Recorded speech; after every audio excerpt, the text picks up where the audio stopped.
আমার নিজের জন্মদিন আমি নিজেই ভুলে গেছিলাম, কিন্তু হঠাৎ করে এই সুন্দর একটা ছোট্ট সারপ্রাইজ পাবো আমি সত্যিই কল্পনা করতে পারিনি।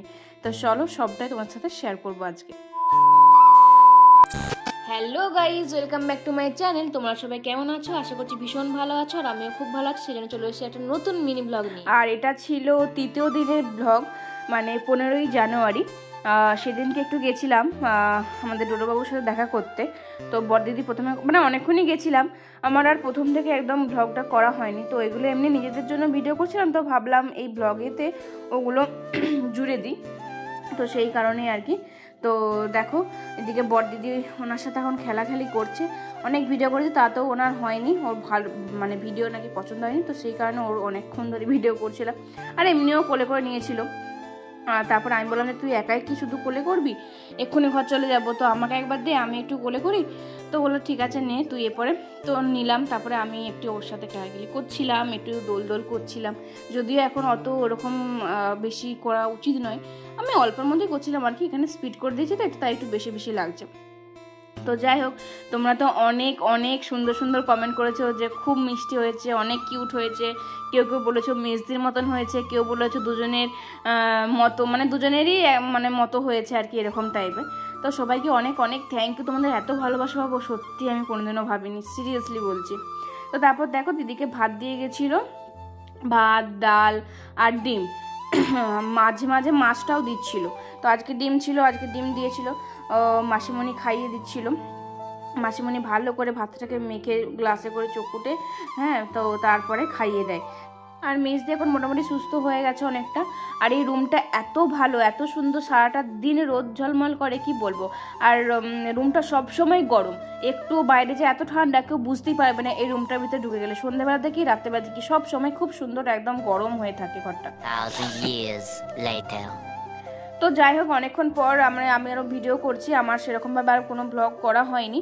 তো দেখো তারপরে বাড়ি চলে এসেছিলাম। আর আজকে তো মা সারাদিন একটুও সময় পায়নি, কারণ সেদিনকে ছিল বারলক্ষ্মী পুজো। তো মা আজকে হসপিটাল যাওয়ারও টাইম পায়নি, তো ভেবেছিল আজকে যাবে না, কারণ সারাটা দিন আজকে তো ভীষণ টায়ার্ড। তো ভেবেছিল আজকে একটু থাক, মানে ঘরেতে রেস্ট নেবো, কিন্তু তারপরে যেতে হয়েছিল, সেটা পরে শেয়ার করবো একদিন। তো যাই হোক, এদিকে দেখো আমরা চলে এসেছি, ওই 1:30-2 নাগাদ চলে এসেছি আমি আর বড়দিদি। যেহেতু মা যেতে পারিনি সেদিন সকালবেলাতেই গেছিলাম, একটু ছিলাম দিদির সাথে গল্প টল্প করছিলাম, মাসিমণি তো একা, সেই জন্য গেছিলাম আর কি। এদিকে আমার মাও একা, সানাকে রেখে দিয়ে গেছিলাম, মা সানাকে রেখেছে, তারপরে নিজের কাজ সেরেছে, রান্না বান্না, তারপরে আবার পুজোর জোগাড়, অনেক অনেক চাপ মায়ের উপর দিয়ে যাচ্ছে এখন। তো যাই হোক, মা একা হাতেই সব কিছু সামলে নিচ্ছে, কি আর করা যাবে। আর এদিকে ব্রাহ্মণ মশাই এসেও গেছে, পুজোও মোটামুটি শুরু হয়ে গেছে, আর কমপ্লিটও কিছুক্ষণ পরেই হয়ে যাবে। এখন তো আর সেরকমভাবে পুজো হয় না যে অনেকক্ষণ ধরে হবে, বামুন ঠাকুরটা বসে আর উঠে, এই যা। তো যাই হোক, আর এই দিনেতেই পয়লা মাঘী আমার জন্মদিন থাকে, সবাই জানো 15ই জানুয়ারি আমার জন্মদিন। তার মানে বুঝতে পারছো তো আমি কতটা লক্ষ্মী, আমি একদম লক্ষ্মী মেয়ে। তো যাই হোক, এদিকে দেখো পুজো টুজো হয়ে গেছে, আর সুন্দর করে একটু ভিডিও করে নিলাম। এরপরে মা ওই লক্ষ্মী বইটা পড়বে। তো তারপরে আমি মানে হঠাৎ করেই আমি ভাবিনি যে আমার জন্মদিন সেলিব্রেট হবে বা কিছু, কারণ সকাল থেকে কোনো কিছুই থাকেনি, আর একা হাতে মায়ের এখন সম্ভবও নয়। আর আমিও ভেবেছিলাম, নিজেকে মানিয়ে নিয়েছিলাম যে এবারে আর কোনো জন্মদিন কিছু হবে না। খাওয়া দাওয়া তো কোনো দিনই হয়নি বলতে এই দিনেতেই যেহেতু পুজো পড়ে, তো পুজোর দিনকে তো কিছুই চলবে না, সব নিরামিষই হয়। আর নয়তো পরের দিন বা আগের দিন এরকম টাইপের হয়ে যায়। তো এবারে তো একদমই কিছু হয়নি, তো আমি ভাবিও নি। তো নর্মালি আমি সন্ধ্যাবেলাতে ভীষণই টায়ার্ড ছিলাম বলে এই পুজো টুজো হয়ে যাওয়ার পর আমি মানে ঘুমিয়ে পড়েছিলাম। হুট করে আমি যে এতটা সুন্দর একটা ছোট্ট খাট্ট সারপ্রাইজ পেয়ে যাবো সত্যিই ভাবিনি। এটাই আমার কাছে ভীষণ বড়, মানে আনএক্সপেক্টেড যদি কিছু হয় না, সেটা সত্যি ভীষণ ভালো লাগে। হুট করে ঘুমাচ্ছিলাম, দেখি কিনা মিস্টার ভদ্র এসে আমাকে বললো ওট, তারপরে হ্যাপি বার্থডে উইশ টুইশ করলো। তো একটা ছোট্ট কেক নিয়ে এসেছিলো, ছানার পায়েস নিয়ে এসেছিলো, যেগুলো আমি পছন্দ করি আর কি। আর এই যে ড্রেসটা পরে আছি সেই সুন্দর ড্রেসটাও দিয়েছে। তো আমি সিরিয়াসলি বলছি, হুট করে চোখটা খুলে আমার এতটা ভালো লেগে গেছিলো কি বলবো, মানে সঙ্গে সঙ্গে বলো রেডি হতে, তো আমি একটু রেডি হয়ে গেলাম, যেহেতু ভিডিও করি সেই জন্য আরও একটু রেডি হলাম, নাহলে আমি রেডি খুব একটা হতাম না, মানে ভীষণই টায়ার্ড ছিলাম সত্যি বলছি।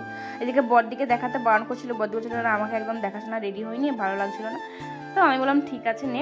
তো আমি এই সুন্দর মানে ড্রেসটা দেখো কতটা সুন্দর, তোমাদের কেমন লাগলো সেটা অবশ্যই জানিও, আর আমাকে কেমন লাগছে সেটাও জানাবে একদম। তো চলো আমি একটু কেকটা কেটে নিই। মানে ভীষণ ভীষণ আনন্দ পেয়েছি আজকের দিনটাকে এই সুন্দর মানে এত সুন্দর স্পেশাল করে তোলার জন্য। থ্যাংক ইউ মিস্টার ভদ্র, এইভাবেই আমার স্পেশাল দিনগুলোকে আরও স্পেশাল করে দেওয়ার জন্য, মানে মনে থাকে যেন আমি আমার নিজের স্পেশাল দিনগুলো ভুলে গেলেও যেন তোর মনে থাকে আর তুই এসে যেন আমাকে সারপ্রাইজ দিস, ব্যাস এইটুকু হলেই হবে। তো চলো এবার কেকটা কেটে ফেলে। কেকটা কেটে কিন্তু তোমাদেরকে আগে খাইয়ে দিলাম, দেখতেই পেলে, কারণ তোমরাই আমাকে প্রচুর ভালোবাসা দিয়েছো, প্রচুর উইশ করেছো, তো সেই জন্য অনেক অনেক থ্যাংক ইউ, অনেক অনেক ভালোবাসা তোমাদেরকেও। এভাবেই পাশে থেকো, সাথে থেকো সবসময়। তো মোটামুটি কেক খাওয়ার পর্ব শেষ, এরপরে একটু ছানার পায়েসটা খেয়ে নেবো। ছানার পায়েস খেতে কতটা ভালোবাসে সেটা ও জানে, সেই জন্য এই ছানার পায়েস কেক আর এই সুন্দর ড্রেসটা নিয়েছে, আমার খুবই পছন্দ হয়েছে। থ্যাংক ইউ আরও একবার। তো চলো আজকের এই ছোট্টখাট্টো মিনি ব্লগটা এখানেই শেষ করলাম। জানি খুব একটা ভালো হয়নি, আবোল তাবোল ব্লগ সব কিছু মিক্স ম্যাচ করে দিয়েছি, তো তবুও তোমাদের সাথে শেয়ার করলাম যতটা পারেছি। তো চলো আজকের মতন বাই বাই। যদি ভালো থাকে অবশ্যই লাইক কমেন্ট শেয়ার করে দিও। বাই।